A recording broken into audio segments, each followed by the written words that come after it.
Sveiki! Podcasts Veselības dinamika sarunas ar ārstiem.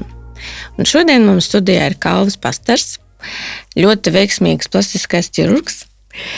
Un varbūt tu vari pastāstīt smalkāk par to, ko tu dari, kas tev patīk. Labdien! Paldies, ka uzaicinājāt.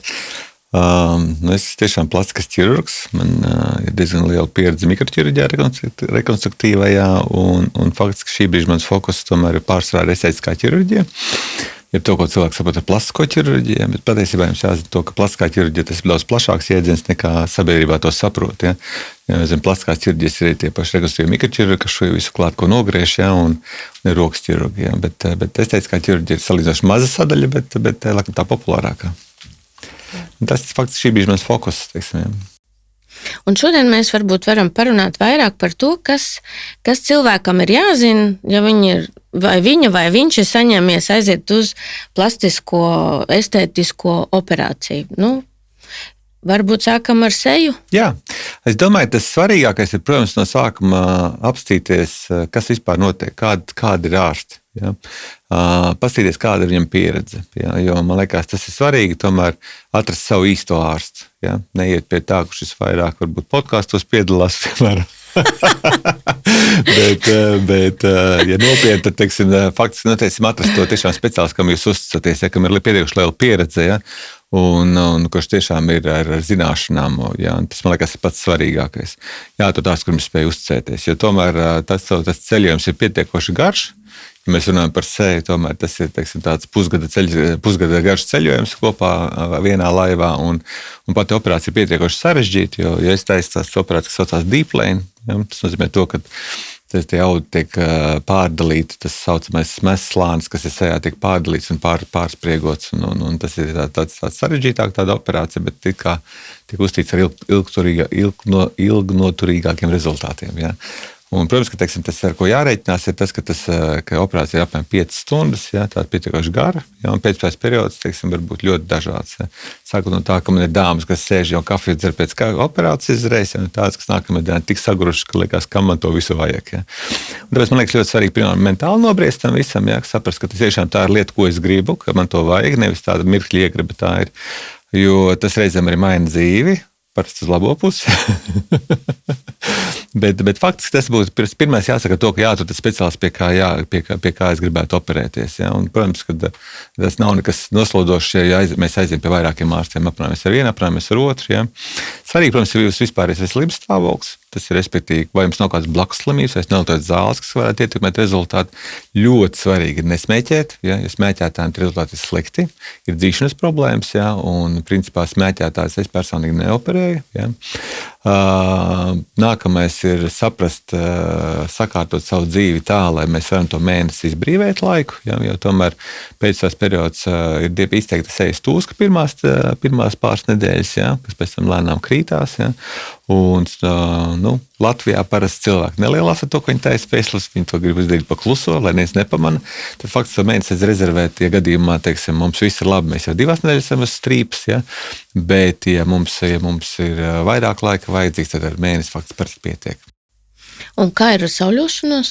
Jā, ar sauļošanos ir tā, faktiski ir tā, ka tiek uzskatīts, ka 3 mēnešus nevajadzētu sauļoties, jo teorētiski pastāv iespēja, ka var rēdz palikt tumšs. Es godīgi sakot, praksē īsti nekad to neesmu redzējis tā pa īstam klasiski, bet literatūra to saka. Tā, bet, ja mēs runājam par sauļošanu, man liekas, vispār Latvijā sauļoties vairs nav veselīgi. Ja? Jo, teiksim, no onkoloģijas viedokļa ādas audzēju skaits pieaug katru gadu, ja? un tā saulīte Latvijā vairs nav draudzīga. Tiek uzskatīts faktiski, ka nevajadzētu sauļoties no 11 līdz 2 tajā laikā, kad saulīte ir visniknākā. Ja? Tāpēc faktiski, ka to sauļošanos ir tā, ka, sauļojamies prātīgi. Man liekas, vispār sauļoties vairs nevajadzētu, godīgi sakot. Ja? Vai, ja mēs to darām, tad izmantojam krēmus, kas ir ar augstu aizsardzības pakāpi, piemēram, 50. Ja? Tāpēc ar saulīti uzmanīgi. Jā. Bet baudam dzīves.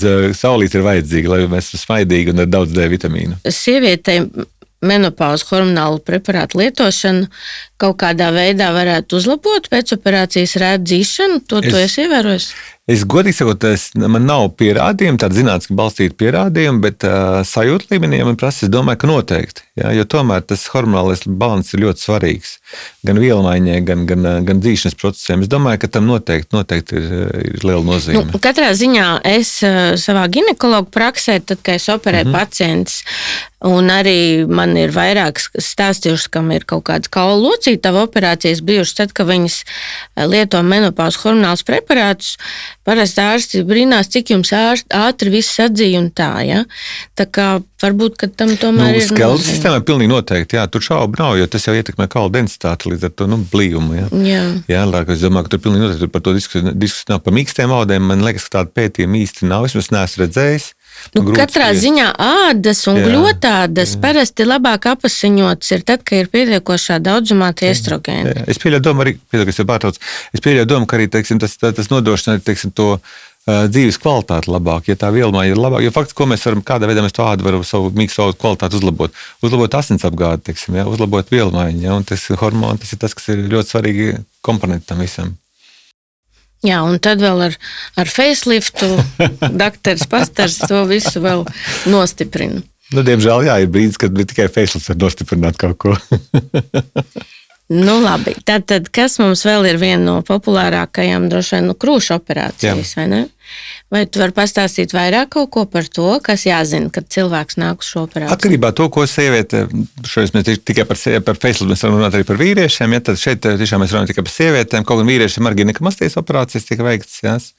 Ir tā patoloģija, kad vīriešiem veidojas patoloģiski liels krūts, ja, un tad ņem šos audus ārā, ja.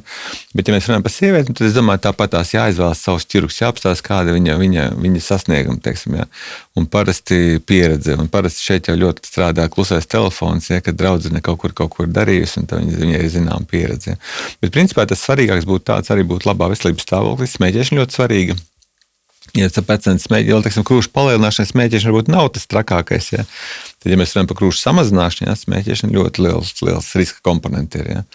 Un, protams, arī tas, ka, krūtis ir jāpārbauda, reizi gadā vajadzētu pārbaudīt.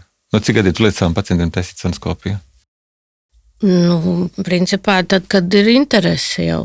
Ir sievietes, kam ģimenē ir kaut kādi krūšu audzēja riski, viņas jau ir gatavas no 25 gadi kaut ko pārbaudīt. Tā kā krūšu sonogrāfiju es principā visām rekomendēju. Un tad, kad mēs uzsākam hormonālu terapiju, tad tas ir noteikti reizi gadā mēs krūšu sonogrāfiju taisam.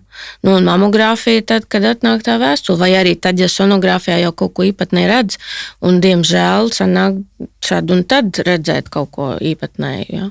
Kad jāveic kaut kāda ārpuskārtas mamogrāfija. Jo radiologijā, tās sarunas radiologiem, viņi vairāk saka, ka patiesībā pat varbūt jātaisa ir abi, jo lietas, ko labāk redz mamogrāfija un lietas, ko labāk sonoskopijā redz. Principā, ja pacienti ir kaut kādi riska faktori, tad reizēm kombinēt abus izmeklējumus var ļoti precīzi iedot diagnozi vai vismaz. Jā, un noteikti pirms tām krūšu operācijām visām tu taču rekomendē. Jā, protams, jā, viņam tas pat nav rekomendēts, bet prasība, jā. Ja mēs runājam tikai, jaunu meiteni, mēs runājam par krūšu palielināšanu, uz to mēs varam pievērt acis, jā, bet ja mēs runājam par kaut kādām redukcijām, pacelšanām, tādām lietām, kad krūts audu tiek griezts, ja? Jo tas iegums jau ir tās bieži vien kaut kādas ir cistas sievietēm labdabīgas, ja? Un ja tā ir krūšu pacelšana vai krūšu samazināšana, tad jau tur var kaut ko skatīties un kaut ko izņemt ārā arī, ja? Ja tā krūts ir izmeklēta, ja krūts nav izmeklēta, tad grūti kaut kā palīdzēt tādā veidā. Tāpēc tas ir ļoti svarīgi. Un ar ko pacientei jārēķinās, ka viņi nāk uz krūšu operāciju? Pirms operācijas un pēc operācijas periodā? Jā, var sakot, ja mēs runājam par krūšu pacelšanu vai samazināšanu, tad faktiski jāzina to, ka tā ir operācija, kas notiek vispār anestēzijā. Ja? Tā restīvums jāierodas tukšā dušā, nēdz un dzērs. Ja? Parasti pirms tam ārsts arī izstāsta visu pēcprāces periodu. Ja? Un tā pirmā nakts varbūt ir tā dīvaināka, varbūt mazliet vairāk sāp, bet mēs ļoti daudz izmantojam, vismaz es personīgi, lokālu anestētiķi, ja? Ilgstošas darbības, ja? Lai tas pēcprāces tiks atsāpināts. Bet tas galvenais, kas droši vien jāsaprot to, ka no sākuma tās krūtis izskatās dīvainas. Ja, jo tā krūts forma veidojas laika gaitā. Ja, tāpēc parasti es savām pacientiem saku, ka pirmos 3 mēnešus uz savām krūtīm īsti neskatāmies virsū. Ja. Jo krūts atšķirībā no citām ķermeņa daļām, tā tūska viņām ne tik ātri stabilizējās. Ja? Var gadīties tā, ka viena rīta pamostās viena krūts lielāka, otra krūts lielāka, atkarībā no pozīcijas, kādā ir gulēts, piemēram, tā tālāk. Ja? Tāpēc, teiksim, tie 3 mēneši mēs neskatāmies, ja? Un tā forma iegūt, tas gala rezultāts ir pēc 3 mēnešiem parasti. Teiksim. Bet rēti veidojas pusgadu, līdz ar to faktiski, teiksim, situācijas, kad varbūt tās kaut kas vēl nav īsti kārtīgi, mēs vienalga gaidām to, kamēr tā rēti pilnībā izveidojās. Ja?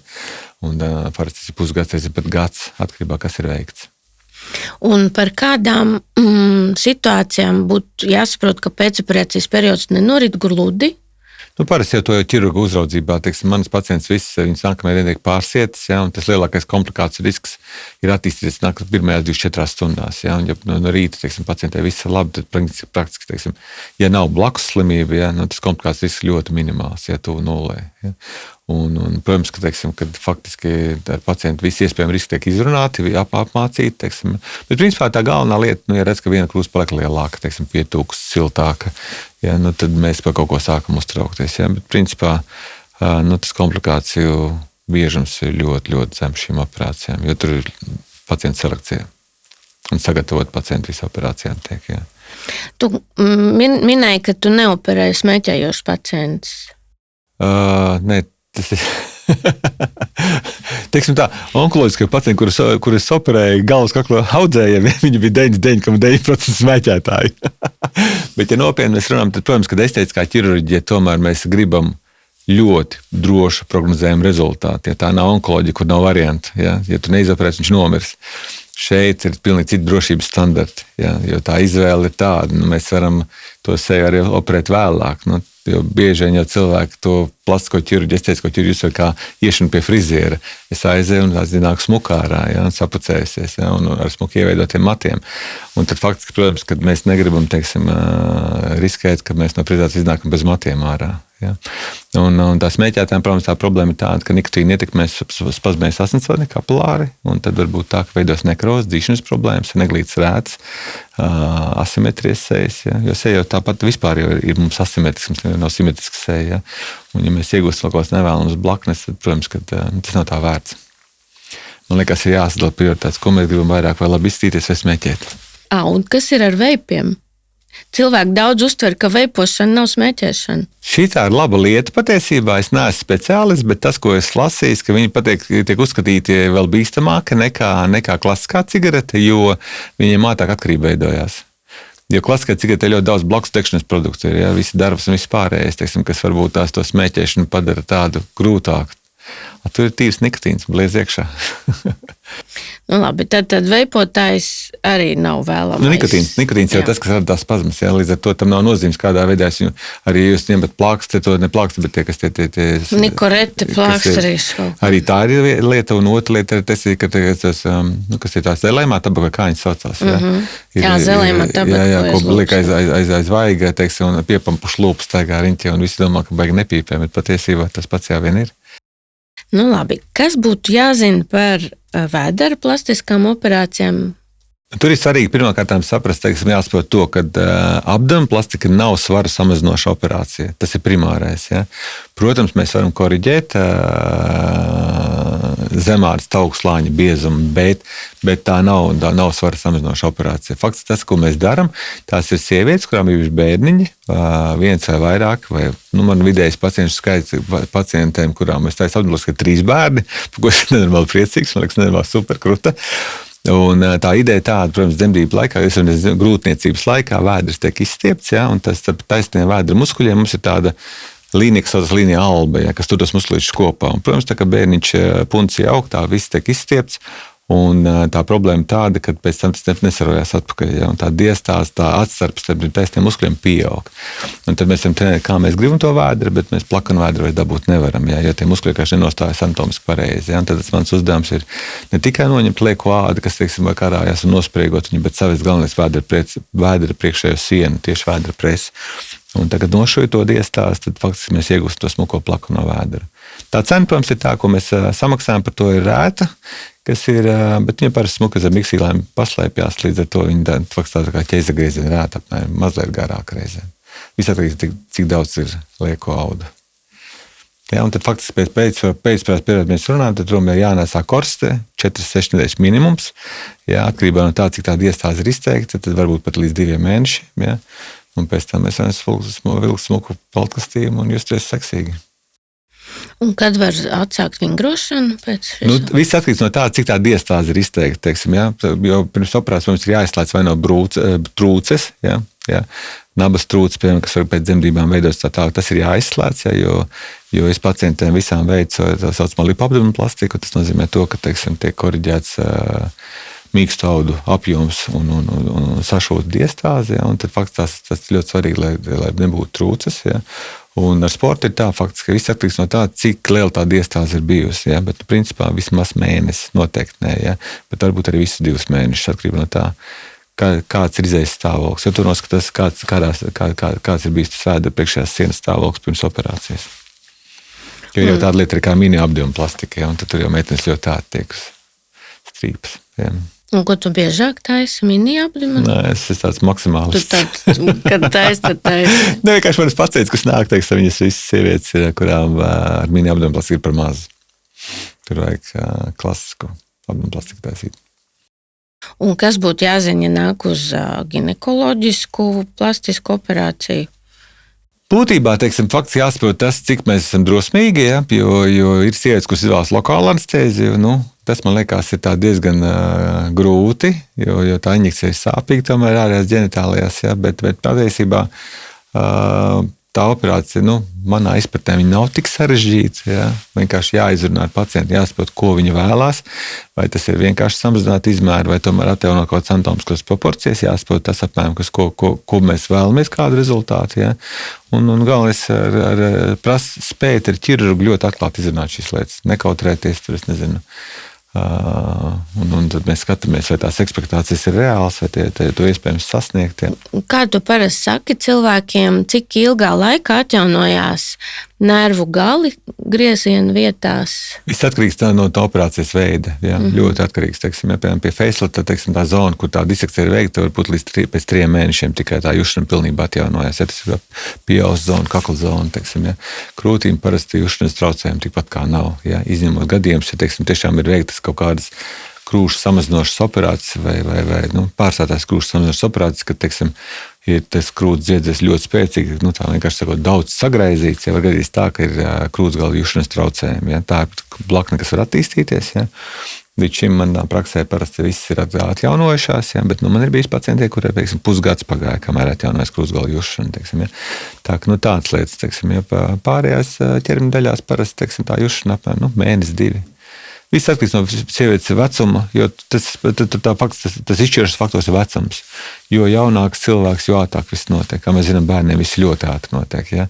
Un 60 gadniekiem mēs gaidām un nenotiek. Kamēr notiek. Un vēl es gribētu pieminēt, ka tomēr menopāzes hormonu preparātu lietošana, protams, man šī nav reklāmas pauze, bet uzlabojās visas tās ādas un dzīšanas, visas tās lietas ir tomēr veiksmīgākas un ādas elasticitāte un mitrums gļotādās viss ir stipri veiksmīgāk pēc operācijām. Tā, es domāju, ka tā tas ir, jā, jo tomēr hormoni ļoti svarīgi vielmaiņai, ja, un ja tā vielmaiņa jums vecākiem paliekot, vielmaiņa paliek lēnāk, ja, un ja mēs varam noturēt to vielmaiņas, teiksim, to tempu, tad man liekas tas iegums, es domāju, es pilnīgi piekrītu, jā. Labi, vai ir kaut kas vēl, ko tu vēlētos pateikt? Nezinu, vairāk cilvēkiem smaidīt, mazāk dusmoties. Labi. Un būt viena pret otru iecietīgākiem, un tad jau viss būs forši. Labi, tā arī darīsim. Paldies tev, Kalvi!